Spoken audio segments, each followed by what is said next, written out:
Hi my loves, welcome back to my channel. I'm Jess from BehatiLife. Thank you so much for tuning in. Today I'm going to be doing a bit of a story time of sorts. I'm going to call this story time simply because I'm not really sure what else to call it here on YouTube. It almost seems like everything on YouTube is almost categorized, and I guess this would fall underneath the category of story time. However, my intent is not to follow a trend, it's just to share a story. You guys know my heart and my intentions for creating the YouTube channel, so hopefully that translates over well. But I wasn't expecting to, or I didn't even set the intent to create this video, especially so early on in my YouTube channel's history. I feel like my YouTube is still in the brand new stages. I feel like I'm under a year almost, and for me to dive into this type of subject seems a little I don't want to say premature, but it's a little nerve-wracking, or it was a little nerve-wracking, or daunting. Daunting is the right word to describe it, for me to talk about it, simply because of different belief systems, or how this message can be misconstrued, or how people will take it. And I don't want people to look at my YouTube or look at me and be like, oh, she's crazy, or oh, she's doing this for attention or likes. That's not my intention at all. But really, I woke up this morning and I had other videos that I wanted to film and shoot for you guys, as far as like answering questions. I did a poll on my Instagram and you guys voted on what it is that you wanted me to talk about. So that was actually what I was going to talk about. But while I was getting ready, I felt kind of called and moved to talk about this. It came out of nowhere, and now here we are. So basically, what I'll be talking about is the time when Archangel Gabriel appeared to me. And this was probably over 5 years ago. I'll give you a little bit of a backstory. It is a story time after all. So I'm not really sure how long this video will be. So if you're interested in listening, then continue on. If not, then check out your horoscopes or whatever the case may be. You'll find that on my other other sections of my channel. But basically, this was about 5 years ago, maybe a little longer than that, and I was going through a lot at the time, meaning that I had a roommate situation. Well, my roommate was my best friend at the time, and we lived in a space that was outside of the city that I currently live in now. And every time we would drive into the city in order to hang out. Like, I must have been like 21, so maybe this is longer. No, I wasn't 21. I must have been like 24 or something like that. But we would drive into the city to go hang out and, spend time with our friends or whatever. And every time when I would drive into the city, I would be like, I want to be in the city. Like, I feel that I'm supposed to be here. Where's my apartment? It wasn't even like I was thinking like, oh, I would love to be here. It was like, I know I'm supposed to be here. Which one of these houses is my apartment? I need to find it because I'm going to move. And I just felt that calling, and my friend loved, the city herself, but at the time there was no way we would have been able to afford it. Living in the city is so expensive. I wouldn't have been able to afford it. I mean, I was still in college, finishing up my degree, and traveling a lot to go back and forth to school and whatnot. And we were that was one of the reasons why we all lived together, was because it made the rent more affordable, and for us to afford that area, so that we were able to be in a space that we loved, and or closer to a space that we loved, and to easy hop on a train and go into the actual city environment. So that's the backstory. Well, a little bit of a backstory. And then somehow, as things progress with some friendships, you have a falling out. And I just knew that the environment that I was in started to become unhealthy, and my friendship with my best friend at the time, this was years ago, started to become toxic, to the point where like all of our other friends stopped hanging out with her and stopped wanting to talk to her. And I just was like, how we are, empaths and sensitives, like we see the best in people and we give them second chance after second chance and chance after chance after chance, and we're just like, well, she didn't mean it, or she's doing better. And you see their heart, and you act upon their heart, but you have to act upon the actions and make decisions based upon that. And that was something that I was learning at the time. So in that moment, like, or during this phase that I was in, I had a job, but it was like an internship, and it really wasn't paying me that much, but I was really grateful and blessed for it. And it wasn't paying me that much, and we started as roommates. We all started splitting because there was 3 of us total that lived in the one apartment, and the one girl was, you know, a friend, but she wasn't as close as my roommate and I were. And we just started splitting up, like we just started drifting, and there was so much tension, and we hadn't had a discussion yet, but I could feel the impending splitation of all of us living together. And I started to pray, and I started to get nervous and really truthfully, I was so scared because I didn't know what was going to happen to me. I didn't know where I was going to go. I couldn't afford to, you know, live on my own and to rent an apartment out by myself. I knew that I was going to be in the city. I knew that I wanted to be in the city. I had faith that I would be in the city, so I was looking for apartments within the city secretly, because I didn't want to, like, you know, say, like, okay, we had so much time left on our lease that I didn't want to end say to them, like, without me having a backup plan, hey, I'm moving out, or hey, I'm looking for apartments. They find apartments, and then they're good and all set and well, because they were way better financially off than me, and they were well, and then I was without a home. And what was going on, like why I couldn't go with my family, was because my parents, my dad, my stepmom, my sister, they were living in England, and I just couldn't go with them. Like, I couldn't live with them. And my mom was in Florida, and I just felt like I couldn't go to Florida. It meant like I had to stop my schooling. Like, there's so much stuff that led me to the decision that I had to stay where I was. But I didn't want to be homeless. And what a lot of you guys don't know about me is that for a little period of my life, I did deal with a bit of homelessness, and was in a foster care independent living facility, or independent living program that for youth that were aging out of foster care, and they would place you in this opportunity to get an apartment. So that's a whole nother story, but and that in itself was a huge blessing that I needed in my life, and that I set intention for, and I was placed in it, and it worked out amazingly for me. It was amazing for my healing, for just all across the board. But those pieces, I say all that to say that there's this lingering, incredible fear of failing and being homeless and being without, and then having to give up and having to lose my fight. Like, lose my fight for independence, and just, you know, go somewhere that I didn't want to be, or that I was forced to. I don't know. Like, I was terrified, and I wasn't telling anybody that I was struggling with finding an apartment. I was just doing it all by myself. And it was every apartment that I went to, it was no, no, no, or they were just the crappiest apartments. Like, for the amount that I could afford, the apartment itself was so crappy. It just would have been uncomfortable. Like, the apartments were like dirty or broken down, unsafe, whatever the case may be. There's certain areas of the city that you simply cannot live in, especially if you're brand new to the city. You have to understand the city first before you dive into an area like that, at least in my opinion. So it would have pushed me into environments that would have been unsafe for me at the time. So I was so scared, and now this leads me to, throughout this entire process, I was praying and praying and praying, because my car was breaking down. I mean, everything, you guys, everything was just kind of falling apart. And I was praying every single day. I'm like, I want to, you know, help me find a spot. Like, I need to find a home. It's not even like I want. It's, you know, living in the city that I wanted to live in would have been a benefit. Like, it would have been like icing on top of the cake, but I needed a place, and I couldn't find any roommates. I mean, the time that I don't know, it was just a mess. And I prayed every single day, and I was like, talk to me, God, talk to me, and I wasn't getting any signals from God. So I was like, well, now let me ask for the angels. I was asking for Archangel Gabriel. I was asking for Archangel Michael. And I had already healed.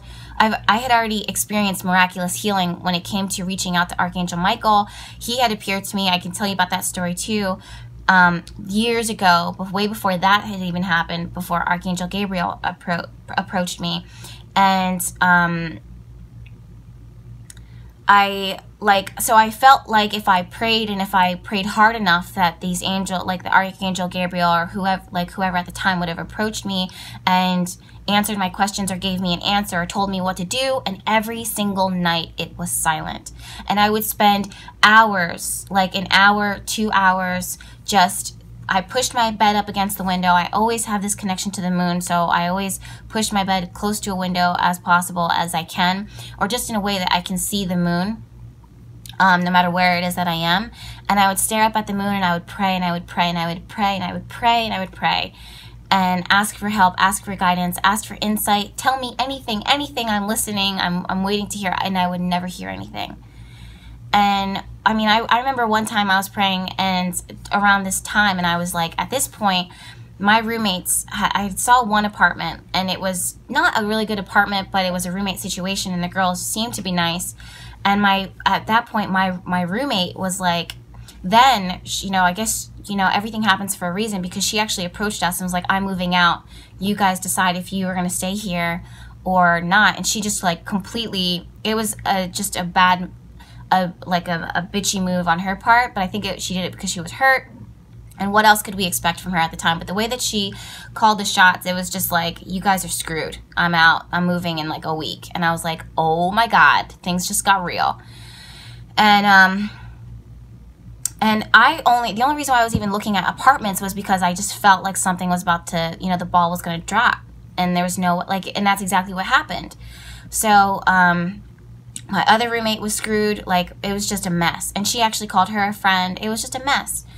And so I really started getting desperate within like 2 to 3 weeks. And I just was like, help me, help me. There was a lightning storm. I was praying during the lightning storm. I'm like, this is going to, you know, create energy. Nothing. And then one day, at a moment when I was the most desperate, and that's always when it happens, is when you're at rock bottom. That's why I tell my clients all the time, if you're at rock bottom, good. This is when things happen. This is when things change. This is when there's a huge shift. This is when transformation happens. Whenever you're at rock bottom, so it's almost like a blessing. Like, okay, we're here, perfect. So I literally was at my end, and I was so desperate, and I just kept on praying and praying, and I was like, I didn't move. I didn't move from that space. And then everything within that moment became so still and silent.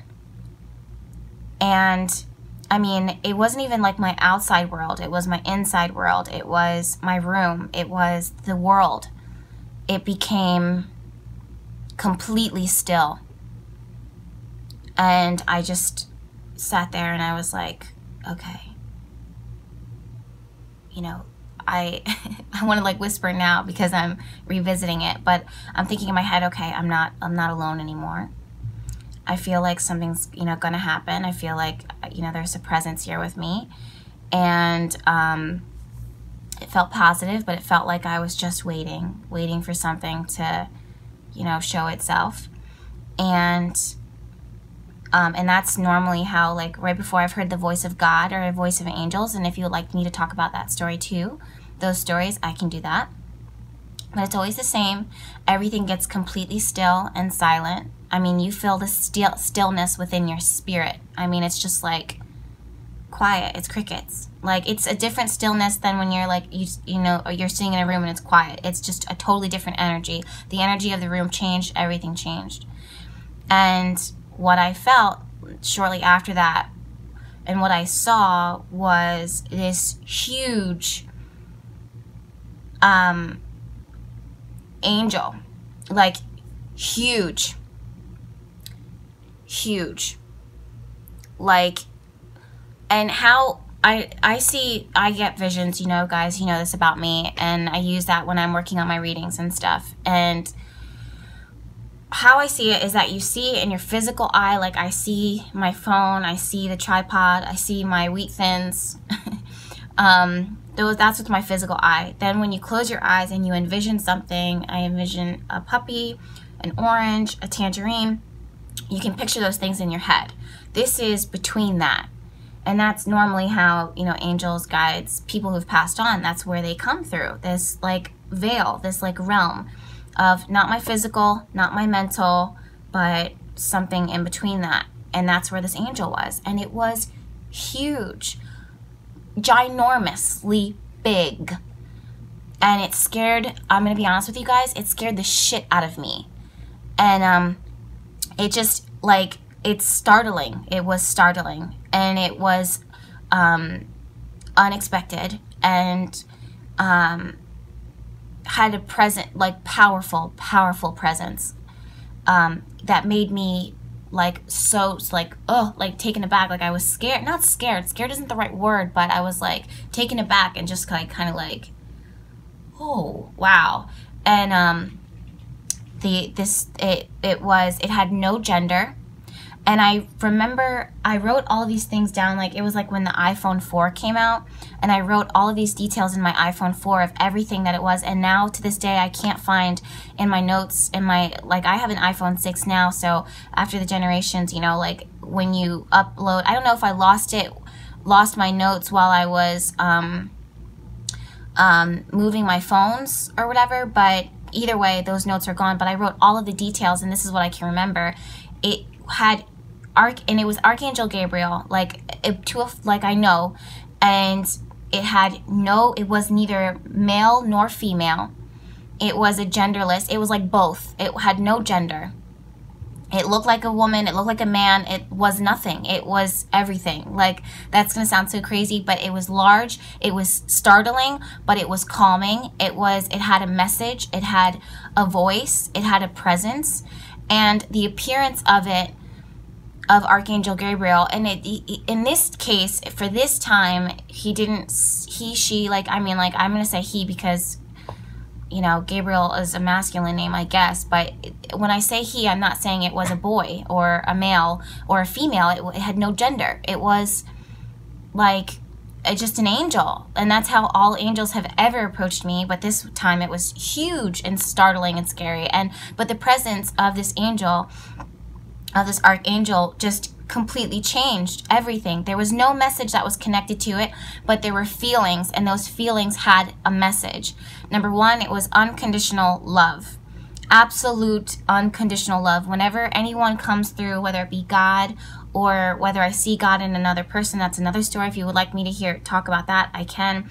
If it's another angel or someone who passed on, they always come through with the most incredible amount of unconditional love that is like sweeping in like a wave. And it puts things into perspective immediately. And the appearance of it blessed my life because I felt like that they were everywhere and at all times, which didn't even make any sense to me. But the more that I did my spiritual work, the more that I realized that this energy, this presence is everywhere at all times, and that this truth of we are so connected, every single one of us are so connected, because it's like this energy, like this life, this vibration that connects us all that we don't even realize as we're living our lives.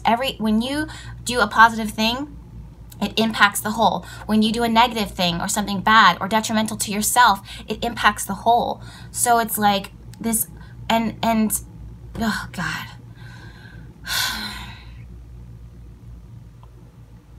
Well, either way,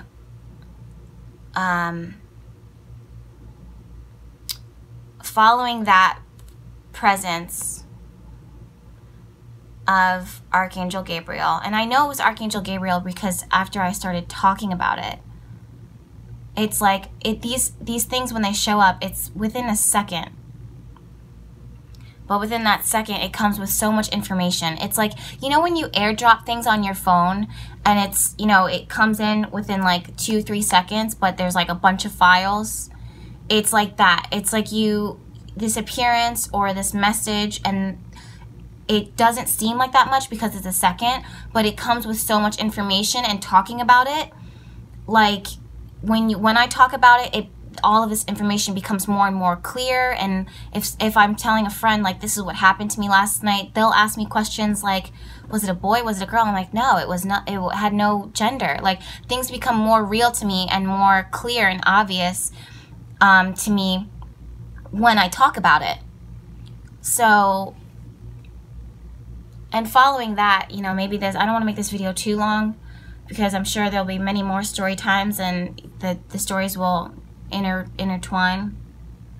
But following that, you know, the following day I did hear the voice of an angel right after that, and it was Archangel Gabriel again, saying, what were the exact words? It was, oh my God, it was so cliche. It was, now is your time. And I remember I was like, oh my God, I'm gonna die. Like that, when it came in, it scared the shit out of me again. But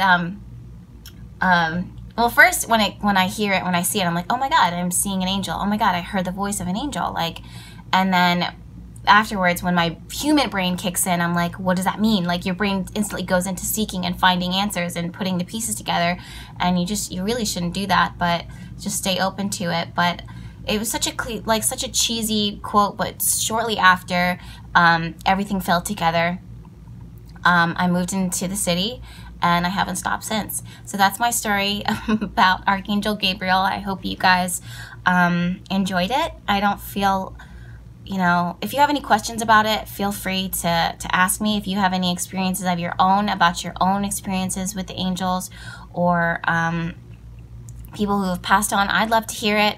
I may not be able to respond to everyone's comments, but please know I do read them. I have an app on my phone that, you know, shows me the comments as they come in, so I see them immediately as you post them. But just because I see them doesn't mean that I necessarily might be able to respond to them as soon as I would like to, but my goal is to respond to them all. But thank you guys so much for tuning in again. If you have any other questions or things that you would like me to talk about here on the channel, I'm more than happy to. Of course, I'm going to follow my intuition and, you know, film them as I'm guided to. But until then, I love you, and we'll talk soon. Bye.